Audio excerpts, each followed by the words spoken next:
look, we saw you coming out with crutches. Can you tell us kind of a little bit about... I tore my calf about 10 days out. I ice bathed it, got it, repaired it. I haven't been able to run for like 10 days, so I'm not making any excuses for the first round or nothing, but because he was controlling me anyway, but I couldn't get my feet on his hips to try and get back to my feet. But yeah, I've torn my calf and I felt it go straight away. I haven't felt right all week. Obviously I didn't tell my coaches that. I said, yeah, it's fine, there's nothing wrong with it, like you do. But yeah, went out there and it went again, but I still got powder in the hand, so good to go. As Irish cards go, there's always a fight where someone gets really hurt and then they're about to lose and they come back. So I was watching that fight thinking, he's going to lose this fight, and then I just turned around and you're winning the fight and you're knocking the guy out. So I was having my doubts as well, to be honest. I rocked him straight away off the bat in the first round, and I dropped him. I got overexcited and rushed in. He put me on my back. He's a big, tall guy who's, if you watch his other fights, he sits in your guard and controls you, and that's what he done for the whole of the first round. But to be honest, I wasn't too active off my back because I was sitting there thinking, I've thrown up a couple of armbar attempts just to make him think, but I wasn't really going for anything because I thought, I know I got the power to knock him out. I thought, we've got to grind it out, we're going to go to the second round. Unfortunately, I got to take a couple of licks together, and that happens, and I did.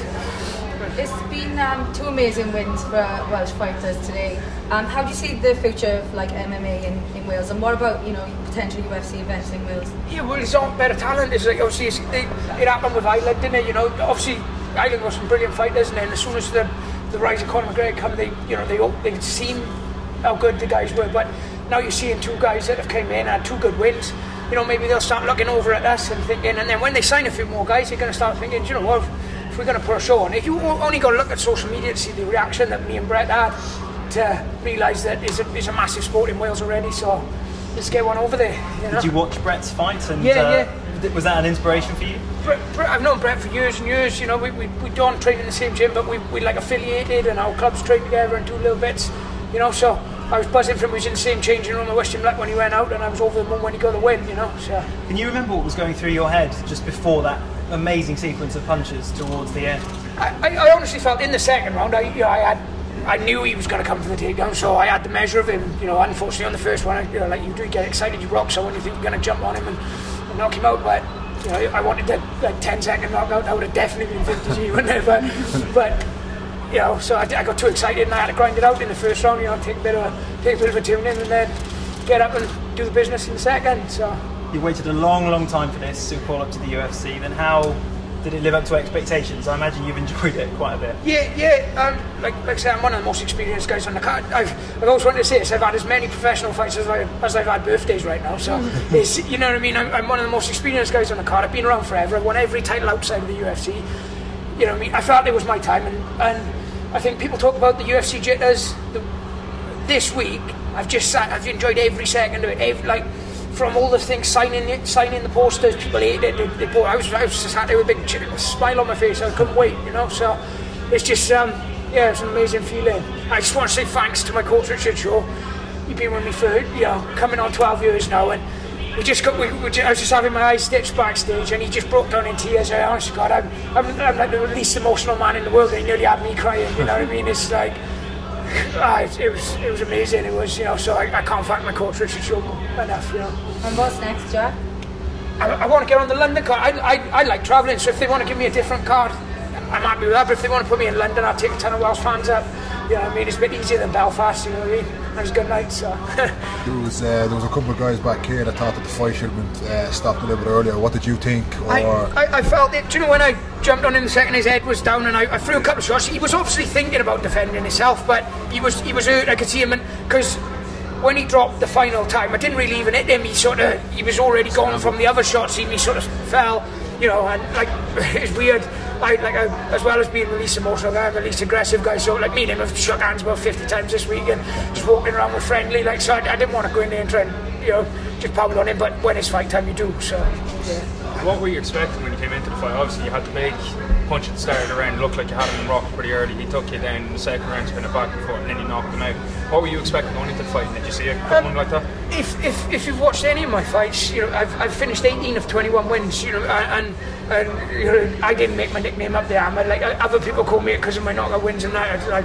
I'm not a big headed prick, so I don't call myself that. But you know, you could see I've got good punching power, and I knew I had good punching power. As soon as I rocked him in the first, it was a good drop as well. He hit the deck pretty hard the first round. It's just like got excited, jumped on him, and I let him control me for that. I didn't let him, you know, he's good at what he was doing. But you know, I knew going into this fight, I got my distance. I knew I could touch him, and if I did, I'd knock him out. So just had to get past him long arms. That was the first time he's been finished since his MMA debut, 2007. Do you think, fair enough, maybe the name wasn't good enough, but a feat like that, like knocking a guy out or finishing a guy who hasn't been finished, should give you a higher rank opponent next? He's on a 4-fight win streak in the UFC, man. He's just come off a performance of the night. Once I'm a debuter, I was the biggest underdog on the card, I think. You know, my cornermen just made a fortune because they had the faith in me knocking him out, and I knew I could do it. But I don't think I definitely wasn't undermatched. I think I was coming in, and I don't think anyone really gave me a chance. You know, it was me, my coach, my team, and now we knew we had the chance. But you know, I don't think anyone else really thought it. You said, yeah, nice. You said that you want to fight in London, but obviously you said that you have a torn calf. So how long do you think it would take? I think they just give me a 30-day pending an MRI on it. That I know if when again. But I done it 10 days ago. I had stayed for 2 days. And I've been walking around fine like it's nothing. So I'll rest it over Christmas. Might treat myself to a couple of beers. You know, so you know, it'll be easier if I get the 50 grand. But March will be perfect. But like I said, I got no worries about if they want to send me travelling either, because I love that. You know, I fought all over again. Like I said, I'm experienced, so I fought all over already. So give me some more places to take off the list, and I'll be happy.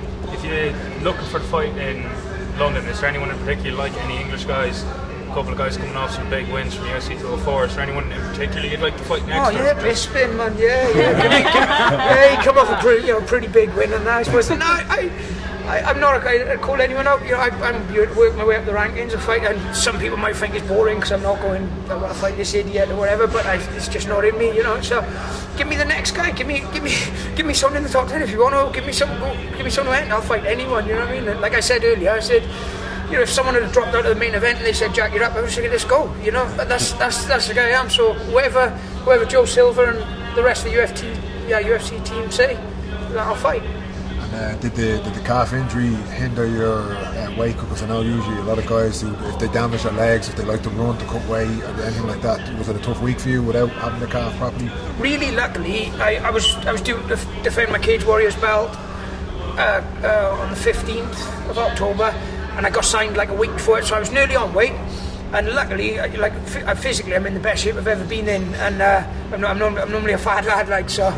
I was physically in the best shape I was in. I was the lightest I've ever been. So luckily, like I said, I haven't run for like probably 12, 13 days, and I made weight easy. I didn't sauna.